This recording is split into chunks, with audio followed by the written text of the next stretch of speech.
আমাদের সম্মুখে পবিত্র কোরআন ও সুন্নাহর আলোকে গুরুত্বপূর্ণ আলোচনা পেশ করবেন আমাদের অত্র ইউনিয়নের কৃতি সন্তান সরাসরি উত্তর পাটোয়ারি জামে মসজিদের সম্মানিত খতিব উদীয়মান তরুণ বক্তা হযরত মাওলানা ফাহাদ হোসেন সাহেব। এই পর্যায়ে আলোচনা করছেন হযরত মাওলানা ফাহাদ হোসেন সাহেব। হযরতকে তার গুরুত্বপূর্ণ আলোচনা পেশ করার জন্য সবিনয় অনুরোধ করছি। السلام عليكم ورحمة الله وبركاته. الحمد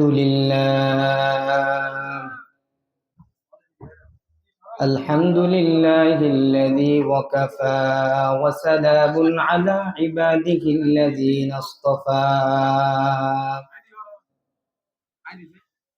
أما بعد فأعوذ بالله من الشيطان الرجيم.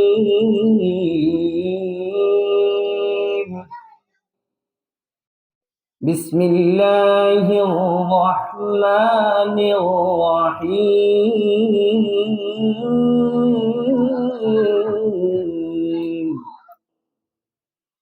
والذين تبوأوا الدار والإيمان من قبلهم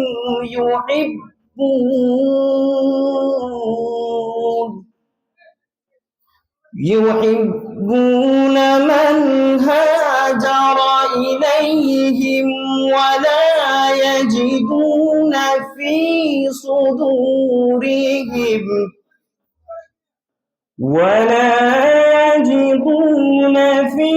صدورهم حاجة مما أوتوا ويؤثرون على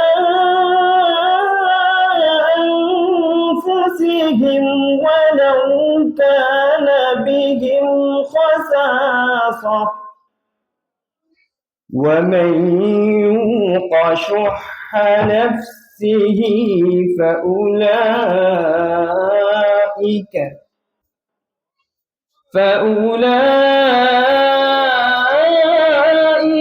هم المفلحون.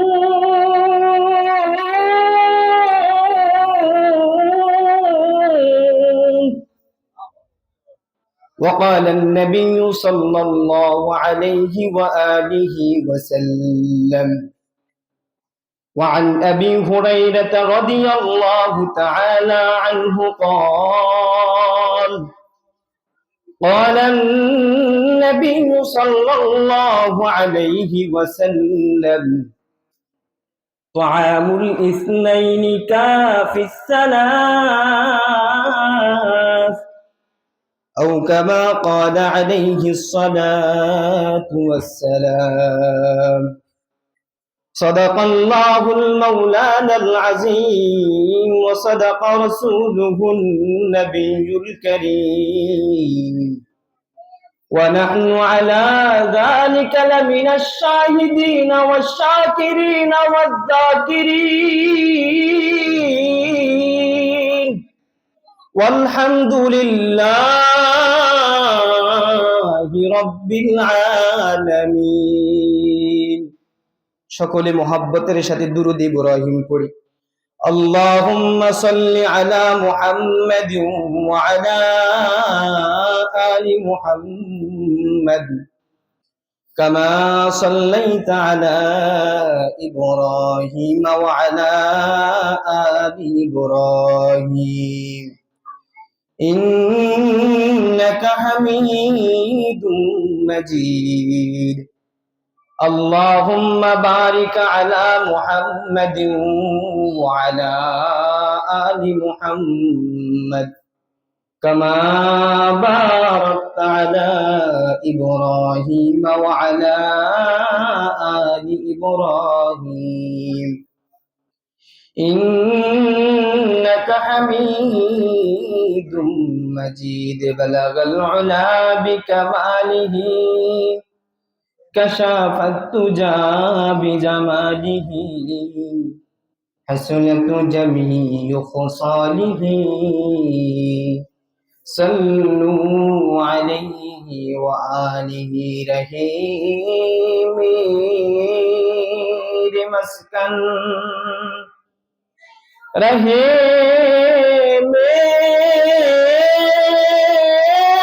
میرے مسکن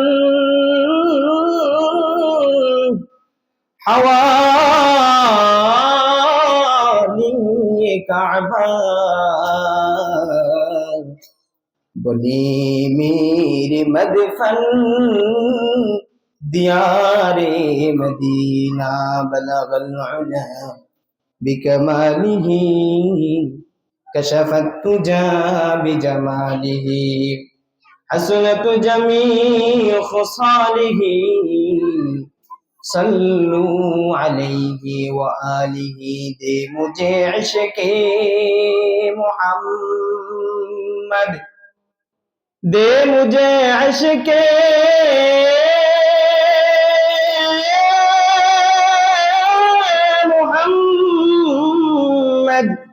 اور محمد میں یوں میں گم ہی محمد ہو محمد ورد میرا رات دن لا الہ الا اللہ لا الہ الا اللہ لا الہ الا اللہ لا الہ الا اللہ لا الہ الا اللہ لا الہ الا اللہ تیرے سوا محبوب حقیقی کوئی نہیں ہے کوئی نہیں تیرے سوا موجود حقیقی کوئی نہیں ہے کوئی نہیں یادوں میں تیرے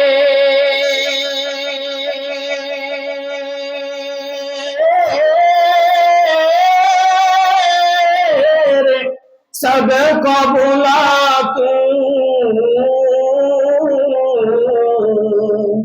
کوئی نہ مجھ کو یاد رہے یادوں میں تیرے صدا کو بلا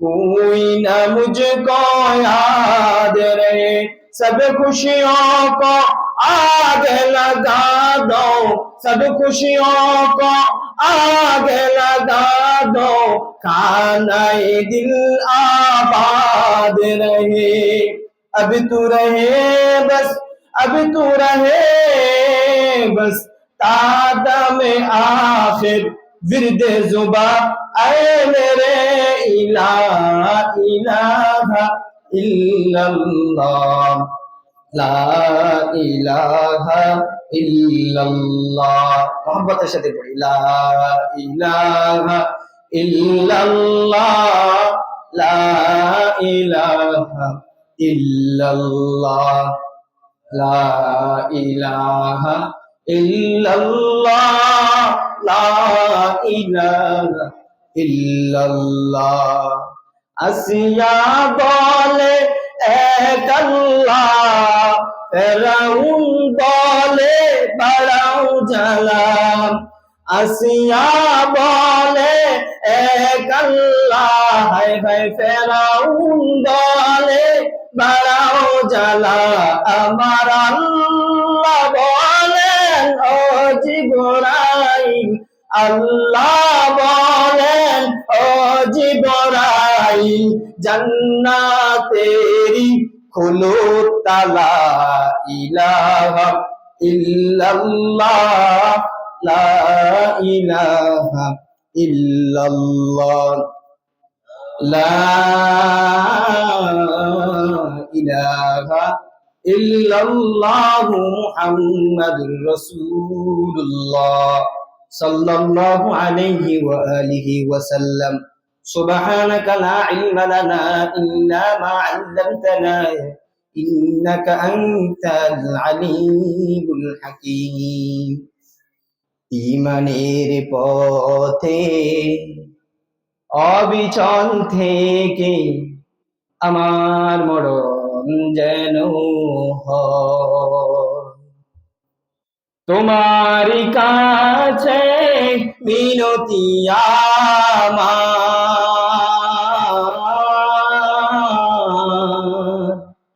মহামহিম দয়াময়। ঈমানের পথে অবিচল থেকে আমার মরণ যেন হয়। আলহামদুলিল্লাহ। ঐতিহ্যবাহী পূর্ব বৈরাস বাইতুল নাজাত জামে মসজিদ, দারুল কোরআন ইসলামিয়া মাদ্রাসা এলাকাবাসী ও যুব সমাজের উদ্যোগে আজ 28শে জানুয়ারি রোজ মঙ্গলবার বার্ষিক ওয়াজ ও দোয়ার মাহফিলের মুআজ্জাজ মুহতারাম সম্মানিত প্রধান মেহমান, বিশেষ মেহমান, সামনে উপবিষ্ট দূর দূরান্ত থেকে আগত দিন প্রিয়, ইসলাম প্রিয় তাওহীদি জনতা, পর্দার অন্তরাল তথা মা ও বোনেরা, মহান আল্লাহ রব্বুল আলামিন আমাদেরকে এলাকার বিভিন্ন মানুষ থেকে যাচাই বাছাই করে কোরআন ও হাদিসের এই মজলিসে আসার বসার তৌফিক দান করেছেন। এজন্য সকলে দিলকে উজাড় করে মহব্বতের সাথে মহান রব্বুল আলামিনের নিকট একবার কালিমাতুশ শুকরিয়া আদায় করে বলি আলহামদুলিল্লাহ। আপনারা মাহফিলে এসে খুশি না বেজার? খুশি তো হওয়ার কথা। দিনের পরিবেশে বসলে, কোরআন ও হাদিসের মজমায় বসলে, রাসূলের হাদিসের বাণী শুনলে রাসূলুল্লাহ সাল্লাল্লাহু আলাইহি ওয়াসাল্লামের দোয়া পাওয়া যায়।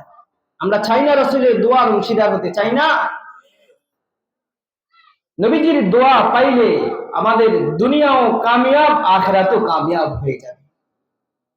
এজন্য আমার যে ভাইয়েরা অযথা সময় নষ্ট করে ভাইরে ঘোরাফেরা করতেছেন, বিশেষ নবীজির এই দোয়া থেকে আপনি মাহরুম হচ্ছেন। এখানে কোরআন ও হাদিস থেকে কথা বলা হবে, এজন্য উদারতা আহ্বান থাকবে, ভাই সময়টা নষ্ট না করে অন্তত আজকের দিনের মতো কোরআনের মজলিসে চলে আসি। নবীজির দোয়া এই মাহফিল কোরআন ও হাদিসের মজমায় বসতে নবীজির দোয়া পাওয়া যায়। নবীজির দোয়া আমাদের জন্য রহমত। নবীজির দোয়া যদি আমাদের কাহার উপর পড়ে যায়, আমার আপনার দুনিয়াও সফল কাম, আখিরাতেও সফল কাম হয়ে যাবে। আমার আপনার দুনিয়াও সফল কাম, আখিরাতেও সফল কাম। এই যে নবীজির দোয়া, নবীজি সাল্লাল্লাহু আলাইহি ওয়াসাল্লামের এই দোয়াটা বলে দুনিয়ার কোন মানুষের দোয়া কবুল হইতে সময় লাগে, কিন্তু বিশ্ব নবীর দোয়া কবুল হতে 1 সেকেন্ডও লাগে না। অথচ এই জমিন থেকে আসমান পর্যন্ত 50,000 বছরের দূরত্ব। বিশ্ব নবী যখন কোন উম্মতের জন্য দোয়া করে, বলে 1 সেকেন্ড সময় লাগে না এই দোয়া কবুল হতে, আরো আজিমে পৌঁছতে সময় লাগে না। নবীজির দোয়া পেয়েছেন কে? সাহাবায়ে কেরাম নবীজির দোয়া পাইছেন। তাই তো সাহাবায়ে কেরামের নাম পৃথিবীর ইতিহাসে এখনো পর্যন্ত আমাদের মুখ দিয়ে উচ্চারণ হয়, ঠিক না? বিশ্ব নবীর সাহাবায়ে কেরাম নবীজির দোয়া পাইছেন। নবীজির দোয়া আমাদের জন্য রহমত। নবীজির দোয়া পাইছেন কে? নবীজির সাহাবায়ে কেরাম। ওই সাহাবায়ে কেরামের মধ্যে একজন অন্যতম সাহাবী হলো হযরত বেলাল। হাদিসের মধ্যে আসছে বেলালের মতো দোয়া অন্য কোন সাহাবী পায় নাই, যার কারণে বেলালের নাম আমাদের প্রত্যেকটা মুমিনের কলবের মধ্যে বেলালের নাম থাকে। হযরত বেলাল নবীজির দোয়া পাইছেন, যার কারণে বেলালের নাম পৃথিবীর প্রত্যেকটা মুসলমানের কলবের মধ্যে থাকে। নবী আমার মেরাজের রাত্রে আল্লাহ নবী যখন জান্নাতের মধ্যে গিয়েছেন, আমার আপনার নবী হযরতে জিবরাইলের সঙ্গে জান্নাতের মধ্যে হাঁটতেছেন। নবী জান্নাতের মধ্যে হাঁটতেছেন আর নবী আওয়াজ পায়, নবীর সামনে দিয়ে একটা আওয়াজ হয়, কে যেন হাঁটতেছে। আমার আপনার নবী জিবরাইলকে জিজ্ঞাসা করলেন, ও জিবরাইল ভাই, এখানে আমি আর তুমি আছি, ও জিবরাইল ভাই তৃতীয় কোনো ব্যক্তি আসেনি? হযরত জিবরাইল বলে, ইয়া রাসূলুল্লাহ, এখানে আমি আর আপনি আছি নবী গো। ওই যে পায়ের আওয়াজটা যে আপনি শুনতে পান, ও নবী, এটা আপনার সাহাবী বেলাল। জমিনের মধ্যে বেলাল হাঁটে গো নবী, কিন্তু বেলালের কদম জান্নাতের মধ্যে পড়তে থাকে। আল্লাহু আকবার। বেলাল জমিনের মধ্যে হাঁটে, কিন্তু না, বেলাল জমিনে হাঁটে না, বেলাল স্বয়ং জান্নাতের মধ্যে হাঁটে। ওই নবীর দোয়া পাইছেন বেলাল।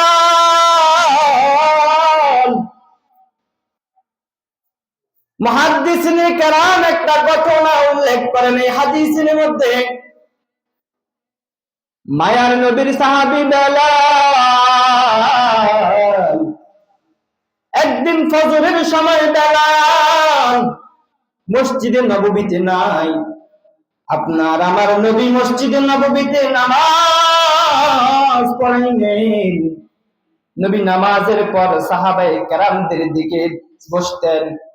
নবী সাহাবায়ে কেরামের হাজিরা নিতেন, কোন সাহাবী মসজিদে আসছে আর কোন সাহাবী আসে নাই। নবী হাজিরার মধ্যে দেখে বেলাল নাই। নবীর মনটা খারাপ, আমার সাহাবী বেলাল আমি নবীর পিছন ছাড়া কোনোদিনও নামাজ পড়ে না, ওই আমার বেলাল কই? বেলাল নাই মসজিদে নববীতে।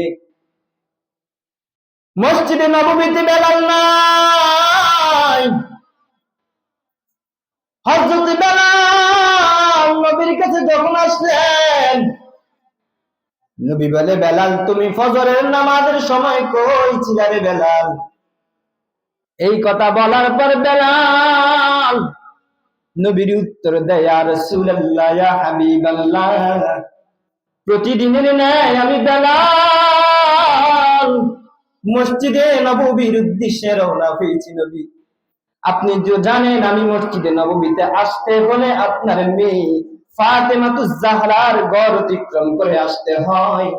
নবী, আমি প্রতিদিনের ন্যায় আসতেছি, কিন্তু নবী আজকে যখন আমি ফাতেমাতুজ জাহরার ঘরের পাশ দিয়ে আসতেছি গো নবী, আমি বেলাল ফাতেমার ঘর থেকে আপনার কলিজার দুই টুকরা হাসান আর হুসাইনের কান্নার আওয়াজ শুনতে পাই। নবী, আমার দিল সায় না, ও নবী, আমার দিল আমারে অগ্রবর্তী করে না। নবীর কলিজার দুই টুকরা হাসান আর হুসাইন কান্না করে। ও নবী, আপনি যেহেতু হাসান আর হুসাইনের কান্না সহ্য করতে পারেন না গো নবী, আমিও হাসান আর হুসাইনের কান্না সহ্য না কইরা আমি ফাতেমার ঘরের কিনারায় গেলাম। আমি ফাতেমারে ডাক দিলাম, এ ফাতেমা, আপনার দুই কলিজার টুকরা কেন কান্না করে, আপনি কই?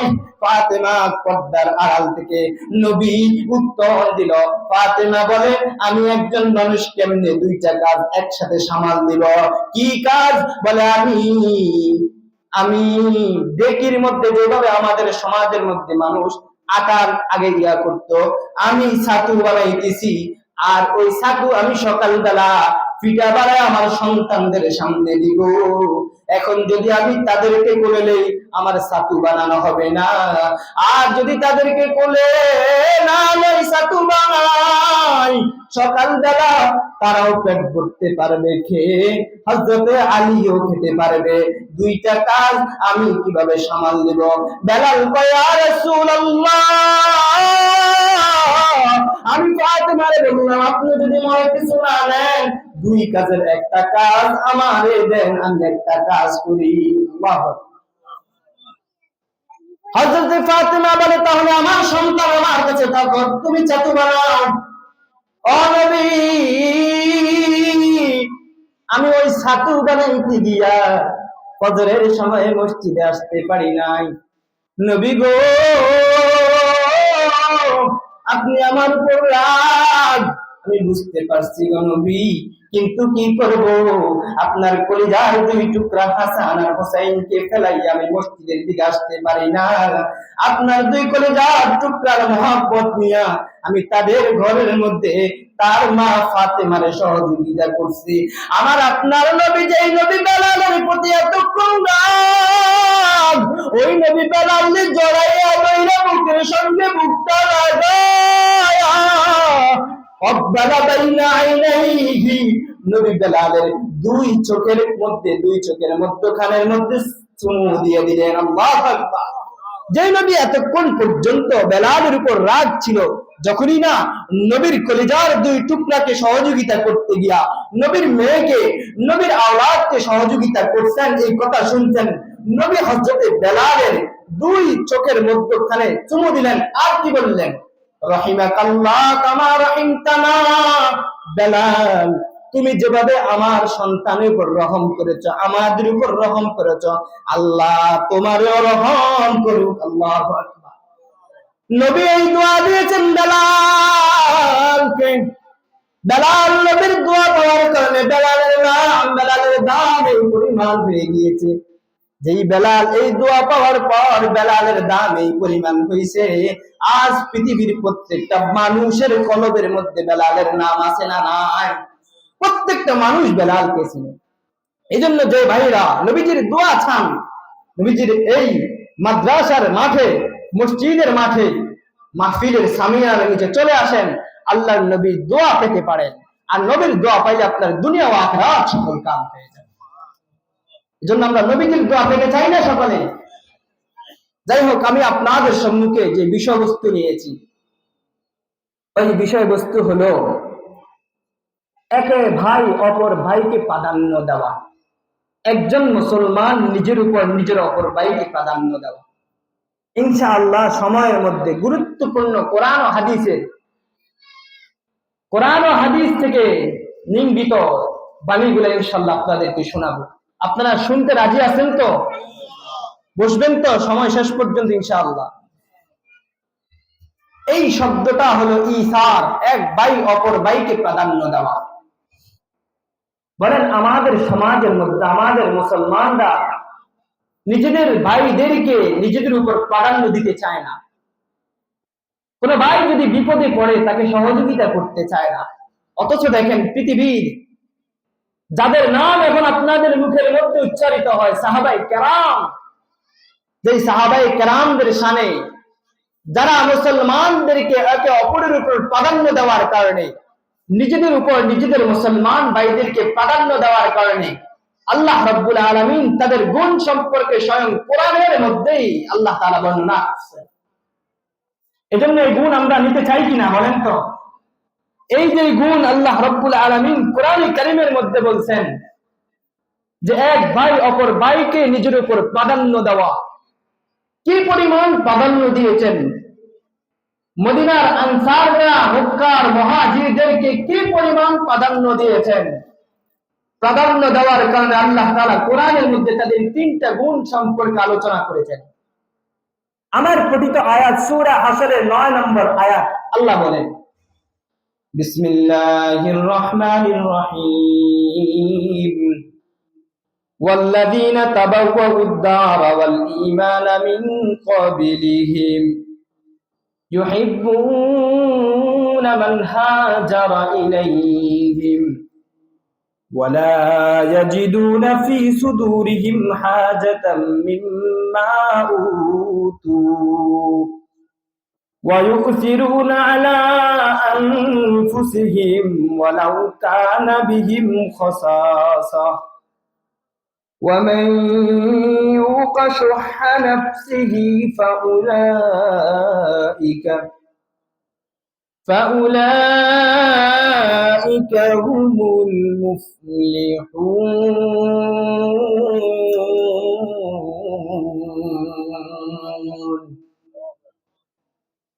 আল্লাহ রাব্বুল আলামিন এই আয়াতে কারিমার মধ্যে মদিনার আনসারদের সম্পর্কে তিনটা গুণ সম্পর্কে বর্ণনা করেন।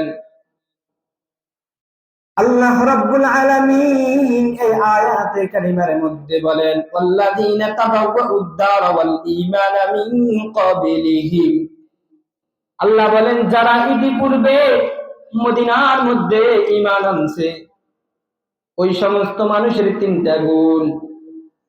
এক নম্বর গুণ আল্লাহ বলে ইউহিব্বুনা মান হাজারা ইলাইহিম, আল্লাহ বলেন তারা এমন একটা আনসার, তাদের কাছে যারাই যে কোনো দেশ থেকে হিজরত করে আসে তারা তাদেরকে নিজেদের চেয়েও বেশি মহব্বত করে। আল্লাহু আকবার। মদিনার আনসাররা আল্লাহ বলেন ওদের কাছে যেই কোনো রাষ্ট্র থেকে যারাই হিজরত করে আসে ওদেরকে তারা খুব মহব্বত করে, খুব ভালোবাসে। দুই নম্বর গুণ আল্লাহ বলেন ওয়ালা ইয়াজিদুনা ফি সুদুরিহিম হাজাতাম মিম্মা উতু, আল্লাহ বলেন মদিনার আনসারদের দ্বিতীয় নম্বর গুণ হলো এই মদিনার আনসার গুলা এদের দ্বিতীয় নম্বর গুণ হলো নবীজি যদি কোন যুদ্ধ থেকে ফিরে আইসা গনিমতের যে মাল নবী পাইছেন ওই মালগুলা যদি মুহাজির সকল সাহাবায়ে কেরামদেরকে দিয়ে দেয় এদের অন্তরের মধ্যে একটু ব্যথা লাগে না। আল্লাহু আকবার। মদিনার আনসাররা কি পরিমাণ গুণ, যুদ্ধ করছেন আনসার আর মুহাজির সকল সাহাবায়ে কেরাম, যুদ্ধ শেষ গনিমতের যে মাল পাইছেন ওই গনিমতের মাল থেকে যদি তাদেরকে কোনো কিছু না দিয়া নবী শুধুই কেবল মুহাজিরদেরকে সব কিছু দিয়ে দেয় ওরা একটুও নবীর কাছে ওজর পেশ করে না, আমাদেরকে কেন দিলেন না এগুলা বলে না। আল্লাহ বলেন তাদের তিন নম্বর গুণ হলো ওয়ায়ুসিরুনা আলা আনফুসিহিম ওয়ালাউ কানা বিহিম খাসাসা, আল্লাহ বলেন মদিনার আনসারদের তিন নম্বর গুণ হলো এই মদিনার আনসাররা নিজেদের উপর নিজেদের অপর ভাইকে প্রাধান্য দেয়, যদিও তাদের ক্ষতি হয় অপর ভাইকে তাদের উপর প্রাধান্য দেয়। ওরা এই পরিমাণ নিজেদের যদি ক্ষতি হয়ে যায় এরপর অপর ভাইকে নিজের উপর প্রাধান্য দেয়। এই জন্য আল্লাহ তাদের গুণ কোরআনের মধ্যে বর্ণনা করছে। এই গুণে গুণান্বিত হতে চান কিনা? এই গুণ আমাদের মধ্যে প্রবেশ করা, এই গুণ আমাদের ভিতরে, এই সিফত আমাদের ভিতরে লালন করা। আজ আমাদের সমাজের মধ্যে কোনো হিংসা প্রতিহিংসা কোনো দ্বন্দ্বই থাকতো না যদি এই গুণটা আমাদের ভিতরে থাকতো। আমরা যদি আমাদের অপর ভাইকে নিজের উপর প্রাধান্য দিতে পারতাম তাহলে আমাদের সমাজের মধ্যে আজ কোনো হিংসা বিভেদ কোনো কিছুই হতো না। আমাদের মধ্যে গুণটা নাই, এজন্য আমাদের মধ্যে গুণটা আনা, অপর ভাইকে নিজের উপর প্রাধান্য দেওয়া। কি পরিমাণ প্রাধান্য দিয়েছেন তিরমিজি শরীফের হাদিস, এই আনসাররা কি পরিমাণ প্রাধান্য দিয়েছেন। তিরমিজি শরীফের মধ্যে আছে وعن أنس بن مالك رضي الله تعالى عنه قال أن النبي صلى الله عليه وسلم لما قدم المدينة, হযরত আনাস থেকে বর্ণনা নবী আমার যখন মক্কার মানুষের জুলুমের শিকার হইয়া মদিনায় নবী আমার যখন আসতেন, হযরত আনাস বলেন নবী যখন মদিনায় আমার আপনার হয়ে আসতেন আতাহুল মুহাজিরুন, মুহাজির সমস্ত সাহাবায়ে কেরাম নবীর কাছে আসতেন। নবী যখন মক্কা থেকে মদিনায় হিজরত করে আসতেন মুহাজির সমস্ত সাহাবায়ে কেরাম নবীর কাছে আসতেন। মুহাজির সমস্ত সাহাবায়ে কেরাম আল্লাহর নবীর কাছে আয়েশা বলে ইয়া রাসূলুল্লাহ, নবী গো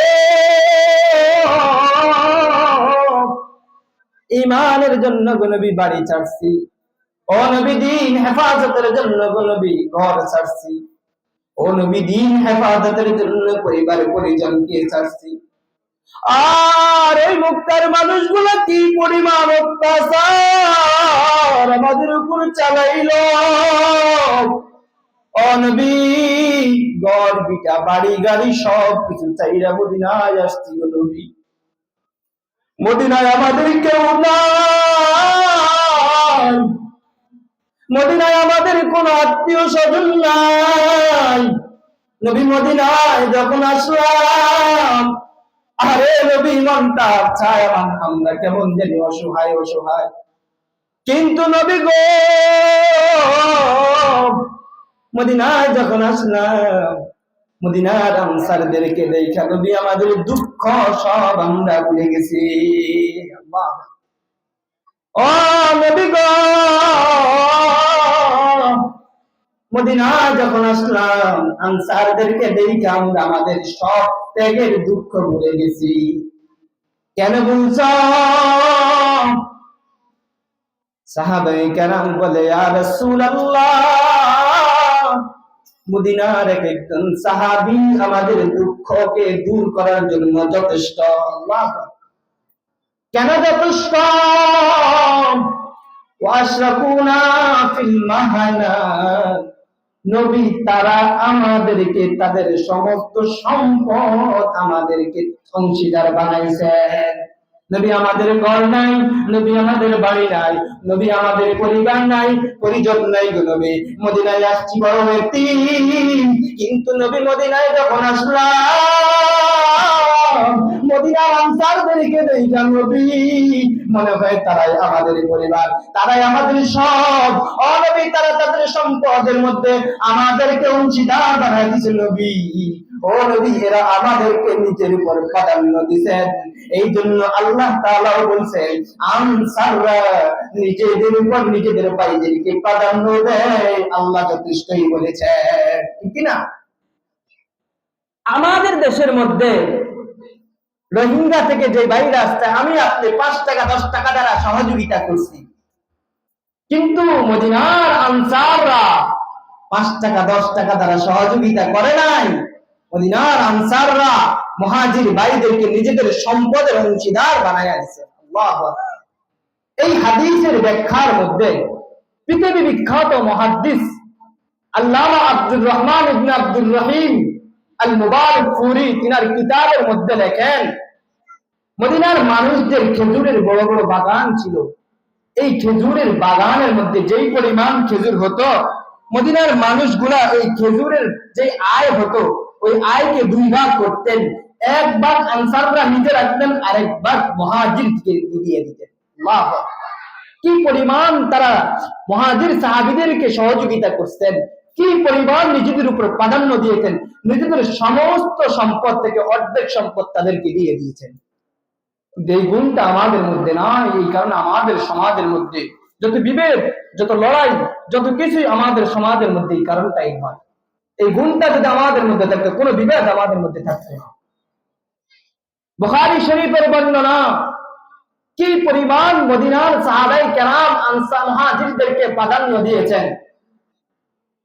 বুখারী 2448 নম্বর হাদিস, وعن أنس بن مالك رضي الله تعالى عنه قال لما قدم النبي صلى الله عليه وسلم إلى المدينة فجاء عبد الرحمن بن عوف। নবীজির সাহাবী আনাস ইবনে মালিক বর্ণনা করেন, আমার আপনার নবী যখন মদিনার মধ্যে আসছেন, মদিনার মধ্যে নবী যখন মক্কা থেকে আসছেন, নবীর এক সাহাবী ছিলেন আব্দুর রহমান ইবনে আউফ, বড় গরীব একজন সাহাবী ছিলেন। মদিনার মধ্যে গরীব ছিলেন, কিন্তু মক্কার মধ্যে আব্দুর রহমান ইবনে আউফের বড় অনেক সম্পদ ছিল। ওই আব্দুর রহমান ইবনে আউফ নিজের সব সম্পদকে ইসলামের জন্য বিলীন কইরা মক্কা থেকে মদিনায় আসতেন। মদিনায় বড় অসহায়, নবীর কাছে আসলেন, ইয়া রাসূলুল্লাহ, ও নবী, আমি আব্দুর রহমান ইবনে আউফ বড় অসহায়, মদিনায় আমার কেউ নাই, ও নবী আমি বড় অসহায়। আমার আপনার নবীর সামনে ছিলেন সাদ ইবনে রাবিয়া। নবী বলেন, সাদ, এই আব্দুর রহমান ইবনে আউফ তোমার ভাই। আজ থেকে আমি নবী আব্দুর রহমান ইবনে আউফকে তোমার ভাই বানায়া দিলাম। আব্দুর রহমান ইবনে আউফকে সাদ ইবনে রাবিয়ার ভাই বানাইলেন। সাদ ইবনে রাবিয়া বলে, ইয়া রাসূলুল্লাহ একটু দাঁড়ান, আমি আসতেছি। দেখেন কি পরিমাণ নিজের ভাইকে, অপর ভাইকে নিজের উপর প্রাধান্য দিয়েছেন। সাদ ইবনে রাবিয়া দৌড়াইয়া বাড়ির দিকে রওনা।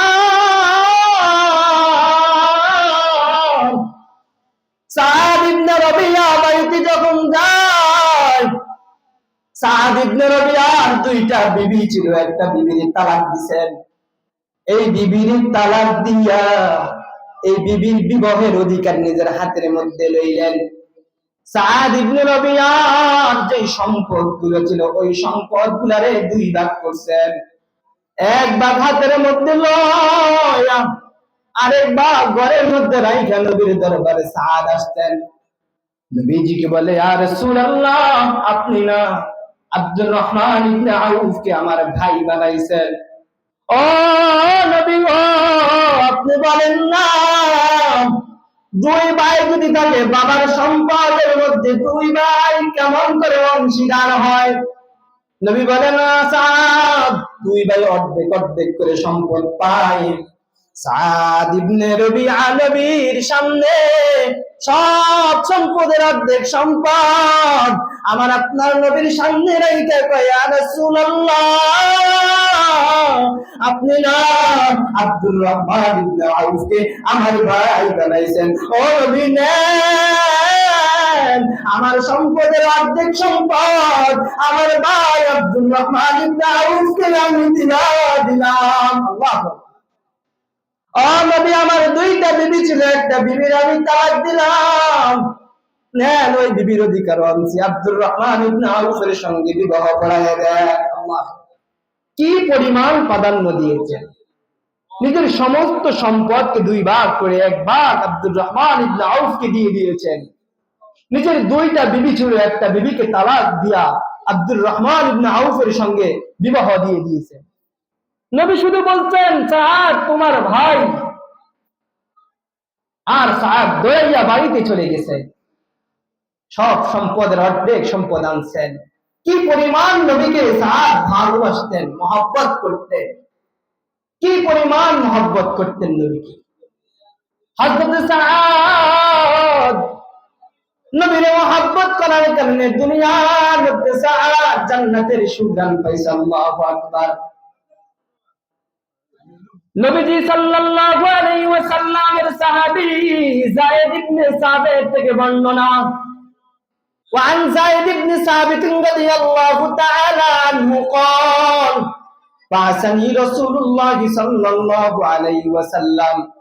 নবীজি আমাকে উহুদের ময়দানের দিন, উহুদের যুদ্ধের দিন আমার নবী আমারে পাঠাইছেন। নবী আমাকে বলেন, যায়েদ যুদ্ধের ময়দানে যাও, আমার সাদ কোন জায়গায় আছে, সাদ একটু খোঁজ খবর নাও। আব্দুর রহমান সাদ ইবনে রাবিয়া কোন জায়গায় আছে একটু খবর নাও। নবীর সাহাবী যায়েদ ইবনে সাবিত বলেন, আমি দৌড় দিলাম সাদের খোঁজের জন্য, আমি দৌড় দিলাম। নবী বলে, যায়েদ একটু দাঁড়াও, আমি নবীর কথা শেষ হয় নাই। ও যায়েদ, তুমি যদি সাদ ইবনে রাবিয়ারে দেখো, যায়েদ তুমি আমার পক্ষ থেকে সাদ ইবনে রাবিয়াকে সালাম দিয়ে দিও। আল্লাহু আকবার। চিল্লায়ে বলেন আল্লাহু আকবার। নবীকে কি পরিমাণ মহব্বত করতেন। নবীজি বলেন, যায়েদ তুমি আমার পক্ষ থেকে সাদ ইবনে রাবিয়াকে সালাম দাও। আর আমি আপনি নবীকে সালাম দেওয়ার জন্য মদিনায় যাই, কত লক্ষ লক্ষ টাকা খরচ করে, কিন্তু নবী সাদ ইবনে রাবিয়াকে নিজেই সালাম দেয়। এবার নবীর সাহাবী যায়েদ ইবনে সাবিত দৌড় দিলেন। নবী বলেন, যায়েদ দাঁড়াও, কথা শেষ হয় নাই। ও যায়েদ, যায়েদ রে, তুমি যখন আমার সাদকে দেখবা রে, যায়েদ তুমি আমার সাদ রে বইল, সে কোন অবস্থায় আছে তার অবস্থা সম্পর্কে জিজ্ঞাসা করিও। নবীর সাহাবী যায়েদ ইবনে সাবিত উহুদের ময়দানে দৌড়।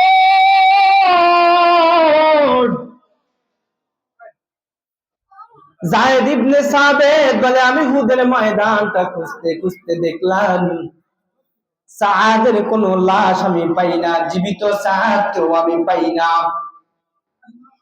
আমি সাদকে খুঁজি পাই না। হঠাৎ করে আমি দেখতেছি রক্তের মধ্যে কে জানি গড়াগড়ি করতেছে। আমি যখন গেলাম তার কাছে, আমি জিজ্ঞাসা করলাম, আপনার নাম কি? সাদ। বলে, হ্যাঁ আমার নাম সাদ। আপনার কি হয়েছে উহুদের ময়দানে? সাদ ইবনে রবিয়া কয়, আমি নবীর মুহাব্বত লিয়া উহুদের ময়দানে আসলাম। বেঈমান গুলা আমি সাদের শরীরের মধ্যে 70টা তীর আর তরবারির আঘাত করছে। আমি সাদের গায়ের মধ্যে এমন কোন জায়গা নাই, বেঈমান আমি সাদের শরীরের মধ্যে এমন কোন জায়গা নাই তীর আর তরবারি না চালাইছে। আমি সাদ 70টা তীর আর তরবারি নিয়ে এই জায়গার মধ্যে হামাগুড়ি খাইতেছি। আমার আপনার নবীর বার্তা বহু যায়েদ ইবনে সাবিত বলেন, এ সাদ, আল্লাহর নবী আপনার সালাম দিয়েছেন। এই কথা বলার পর সাদ ইবনে রবিয়া বলে, তুমিও আমার পক্ষ থেকে নবীকে সালাম দিয়ে দিও। যায়েদ ইবনে সাবিত বলে, এরপরে নবী আরেকটা কথা বলছেন, আপনি যে 70টা তীর আর তরবারির আঘাত নিয়ে উহুদের ময়দানের মধ্যে পড়ে আছেন, আপনার অবস্থা জিজ্ঞাসা করার জন্য বলছে। আপনার এখন কি অবস্থা? এই কথা বলার পর সাদ ইবনে রবিয়া বলে, আল্লাহু ইয়া রাসূলুল্লাহ আজিদু রিহাল জান্নাহ। ও যায়েদ, তুমি না নবীর কাছে যাইয়া একটু বলিও, আমি এই 70টা তীর আর তরবারি আঘাত নিয়া আমি জান্নাতের সুঘ্রাণ পাইতেছি। আল্লাহু আকবার। সাদ ইবনে রবিয়া বলে, আমি জান্নাতের সুঘ্রাণ উহুদের ময়দানে পাইতেছি। নবীর মহব্বত অন্তরে নিছেন। নবী বলছেন কি পরিমাণ প্রাধান্য দিয়েছেন নিজের সম্পদের মধ্যে। এই প্রাধান্য দেওয়ার কারণে আল্লাহ রাব্বুল আলামিন সাদ ইবনে রবিয়ার এই দুনিয়ার মধ্যে জান্নাতের গ্রান তার নাকের মধ্যে দিয়া দিয়েছেন। এই জন্য আমাদের উপর ভাইকে প্রাধান্য দেওয়া, নিজের উপর প্রাধান্য দেওয়া। আপনি না খেয়ে হলো আপনার ভাইকে খাওয়ান, ভাইকে প্রাধান্য দেন। আল্লাহ আপনার বিনিময় কি পরিমাণ দিবেন, ওই ভাইয়ের রিজিক আছে, কিন্তু আপনি যদি খাওয়ান আল্লাহ তাআলা আপনাকে জান্নাত দিবেন। এজন্য আমাদের প্রতিবেশীগুলো যেন, আমাদের সমাজের যে প্রতিবেশীগুলো আমাদের সঙ্গে থাকে, কেউ যদি কষ্টে থাকে তাকে সহযোগিতা করা, তাকে আমার উপর প্রাধান্য দেওয়া, এই সিফত আমাদের ভিতরে ঢুকানো। এই সিফত সাহাবায়ে কেরাম ঢুকাইছেন, যার কারণে সাহাবায়ে কেরাম পৃথিবীর ইতিহাসের মধ্যে সর্বশ্রেষ্ঠ হয়ে গিয়েছে। কি পরিমাণ প্রাধান্য দিতেন। আম্মা জান আয়েশা সিদ্দিকা রাদিয়াল্লাহু তাআলা আনহা থেকে বর্ণনা, আম্মা জান আয়েশা নিজের উপর কি পরিমাণ অপর মুসলমানকে প্রাধান্য দিয়েছেন। বুখারী মুসলিম শরীফের 26 নম্বর হাদিসের মধ্যে আছে, وعن سهل بن سعد رضي الله تعالى عنه قال جاءت مسكينة। আম্মা জান আয়েশার কাছে একজন মিসকিন মহিলা আসছেন, গরিব একজন মহিলা আসছেন। তার 2 কোলের মধ্যে 2টা বাচ্চা ছিল। আম্মা জান আয়েশা রাদিয়াল্লাহু তাআলা আনহুর কাছে আয়েশা বলে, আম্মা জান, ও আম্মা জান, অনেক দিন ধরে ক্ষুধার্ত গো আম্মা জান। ও আম্মা জান, আমি ক্ষুধার্ত হওয়ার কারণে আমার স্তনের মধ্যে দুধ নাই। আমার ছেলে মেয়েগুলা ও আম্মা জান, আমার ছেলে মেয়েরা দুধ পায় না, ওরাও ক্ষুধার্ত। আম্মা জান আয়েশা সিদ্দিকা রাদিয়াল্লাহু তাআলা আনহা বলেন, আমার ঘরের মধ্যে 3টা খেজুর ছিল। কয়টা? হযরত আয়েশা বলেন, আমার ঘরের মধ্যে 3টা খেজুর ছিল। দেখেন আয়েশা কি পরিমাণ নিজের উপর অন্যকে প্রাধান্য দিয়েছেন। 3টা খেজুর ছিল, পারলে আয়েশা সিদ্দিকা রাদিয়াল্লাহু তাআলা আনহা 2টা খেজুর তাদেরকে দিতে পারত। না না, আম্মা জান আয়েশা 3টা খেজুর নিয়া ওই মহিলার হাতের মধ্যে দিলেন। আল্লাহ, 3টা খেজুর আম্মা জান আয়েশা সিদ্দিকা ওই মিসকিন মহিলার মধ্যে হাতে দিলেন। এবার আম্মা জান বলে, আমি দেখতেছি ওই মহিলা কিভাবে বন্টন করে এই খেজুর গুলা। আম্মা জান আয়েশা বলেন, আমি তাকায়া দেখলাম কিভাবে খেজুর গুলা বন্টন করে। হযরত আয়েশা বলে, আমি দেখলাম মহিলা 2টা খেজুর 2টা বাচ্চার হাতের মধ্যে দিল। 2টা বাচ্চা 2টা খেজুর খাইলেন। মা যখন ওই মহিলা যখন একটা খেজুর নিজের মুখের মধ্যে উঠাইলেন, এমন সময় 2টা বাচ্চা হাত এক দুটায় বলে, মা পেট ভরে নাই গো মা, ও মা একটা খেজুরে পেট ভরে নাই গো মা, আপনার খেজুরটাও আমাদেরকে দেন। এই কথা বলার পর আম্মা জান আয়েশা সিদ্দিকা বলে, আমি তাকাইয়া রইলাম, আমি দেখলাম মহিলাটা কি করে। আমি তাকাইয়া দেখলাম মহিলা খেজুরটা মুখে দেয় না, ওই খেজুরটারে মুখ থেকে নামাইয়া 2টা ভাগ করছে। 2টা ভাগ কইরা মহিলা একটা খেজুরের অর্ধেক এক বাচ্চার হাতের মধ্যে দিল, আরেকটা খেজুরের অর্ধেক আরেক বাচ্চার হাতের মধ্যে দিল। আম্মা জান আয়েশা বলে, বাচ্চা 2টা খেজুর গুলা খায়া পেট ভরাইলো, আর মা কান্না করে। আরে মার যে ক্ষুধা, ক্ষুধা পেটের মধ্যে। দেখেন মা তার সন্তানদের কি পরিমাণ প্রাধান্য দিয়েছেন। পারলে মা খেজুরটা নিজে খেতে পারতেন, কিন্তু মা খেজুরটা খান নাই, সন্তানকে দিয়েছেন। কি পরিমাণ রহমওয়ালা মা, কি পরিমাণ রহমওয়ালা মা।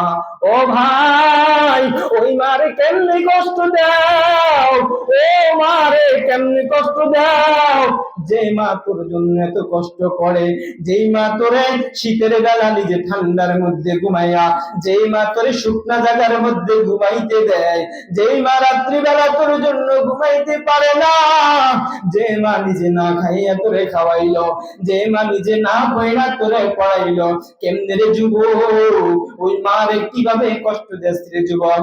ওই মা কি পরিমাণ রহমওয়ালা তোর উপর, তুই তো একটু ওই মারে রহম দেখাস না। এই জন্য মা বাবারে কষ্ট না দেওয়া, মারে কষ্ট না দেওয়া। ওই মা খেজুর না খাইয়া বাচ্চার মুখে যখন দিলেন, মা চোখের পানি পালায় আর চোখ মুছতে মুছতে যায়। আয়েশা বলে, আমার আশ্চর্য করলো এই বিষয়টা, এ মা কি পরিমাণ তার সন্তানদের প্রাধান্য দিল। আহারে, এই বিষয়টা আমারে খুব আশ্চর্য করলো। আম্মা জান আয়েশা বলে, আমি নবী যখন আসলো, নবীর আমি বললাম, ইয়া রাসূলুল্লাহ, ইয়া হাবিবাল্লাহ, ও নবী, মা তার সন্তানদের কি পরিমাণ প্রাধান্য দিয়েছেন গো নবী। নিজে খেজুর খাই নাই, সন্তানের মুখে খেজুরটা দিয়েছেন। আল্লাহর নবী বলে, আয়েশা, আয়েশা, যদি তুমি ওই মহিলার সঙ্গে কখনো দেখা হয়, আয়েশা রে, তুমি তারে খবর দিও, আল্লাহ রাব্বুল আলামিন তার জন্য জান্নাত ওয়াজিব করে দিয়েছেন। আল্লাহু আকবার। আরো জোরে বলেন আল্লাহু আকবার। মা তার সন্তানদের নিজের উপর প্রাধান্য দেওয়ার কারণে আল্লাহ নবী বলেন, মাকে খবর দিও, যদি দেখা হয় সে তার জন্য জান্নাত ওয়াজিব করে আনিছেন। এই জন্য অপর ভাইকে নিজের উপর প্রাধান্য দিবেন। বলেন, আমার অপর ভাইকে আমি আমার নিজের উপর প্রাধান্য দিব, দিবেন তো ইনশাআল্লাহ? অপর ভাইকে নিজের উপর প্রাধান্য দিবেন তো? আমার নবীও প্রাধান্য দিয়েছেন, শুধু সাহাবায়ে কেরাম দেন নাই, আমার নবীও প্রাধান্য দিয়েছেন। বুখারী শরীফের বর্ণনা, নবীজি সাল্লাল্লাহু আলাইহি ওয়াসাল্লামের কাছে এক মহিলা একটা চাদর নিয়ে আসলেন। ফাখাযান নবিয়্যু সাল্লাল্লাহু আলাইহি ওয়াসাল্লাম মুহতাজান ইলাইহা। নবীজি ওই চাদরটা কেমন জানি নবীর প্রয়োজন, এজন্য নবীজি গ্রহণ করেছেন। নবী যখন ওই চাদরটা পড়া মসজিদে নববীতে আসলেন, এক গরিব সাহাবী নবীকে বলে, ইয়া রাসূলুল্লাহ, আমার চাদরটা দেন। ও নবী, চাদরটা আমারে দেন। নবীজি সাল্লাল্লাহু আলাইহি ওয়াসাল্লাম সঙ্গে সঙ্গে ঘরের মধ্যে গেলেন, হুজরায় গিয়ে নবী ওই চাদরটা কইলা, চাদরটারে ভাঁজ কইরা ওই সাহাবীর কাছে নবী চাদরটা প্রেরণ করলেন। দেখেন আমার নবীও কি পরিমাণ অপরকে নিজের উপর প্রাধান্য দিয়েছেন, নবীর চাদর দিয়েছেন। নবী ওই চাদরটা চাওয়ার সঙ্গে সঙ্গে, সুয়াল করার সঙ্গে সঙ্গে ওই চাদরটা নবী তাকে দিয়ে দিয়েছেন। কি পরিমাণ নবী কি পরিমাণ, সাহাবারা কি পরিমাণ অপর ভাইকে নিজের উপর প্রাধান্য দিয়েছেন। এজন্য অপর ভাইকে নিজের উপর প্রাধান্য দেওয়া, এই সিফত যদি মুসলমানের ভিতরে চলে আসে, মুসলমানের সমাজের মধ্যে দ্বন্দ্ব থাকবে না, মুসলমানের সমাজের মধ্যে মারামারি কিছুই থাকবে না, কোনো দ্বন্দ্বই থাকবে না। এজন্য আমাদের এই সবক, আমাদের অপর ভাইকে আমাদের নিজের উপর প্রাধান্য দেওয়া, নিজের উপর অপর ভাইকে প্রাধান্য দেওয়া। নবীজির সাহাবী হযরত আবু হুরায়রা রাদিয়াল্লাহু তাআলা আনহু থেকে বর্ণনা, বুখারী শরীফের হাদিস। নবীজি বলেন, তুআমুল ইসনাইনি কাফিস সালাস, দুই জনের খাবার তিন জনের উপর যথেষ্ট। অর্থাৎ দুই জনের খানা যদি কোথাও থাকে, এই দুই জনের খাবার তিন জনে খেতে পারে। এর মানে নবী বুঝাইতে চাইছেন যে তুমি দুইজন না খেয়ে অপর ভাইকে নিজের উপর প্রাধান্য দিয়া তাকেও খাওয়াও, তারও পেট ভরবে, তোমারও পেট ভরবে। এজন্য অপর ভাইকে নিজের উপর প্রাধান্য দেওয়া। এই অপর ভাইকে নিজের উপর প্রাধান্য না দিতে পারে আজ সমাজের মধ্যে মারামারি, বিভিন্ন জায়গায় দেখেন না কি পরিমাণ মারামারি, শুধুই নিজেকে প্রাধান্য দেয়, অপর ভাইকে নিজের উপর প্রাধান্য দেয় না।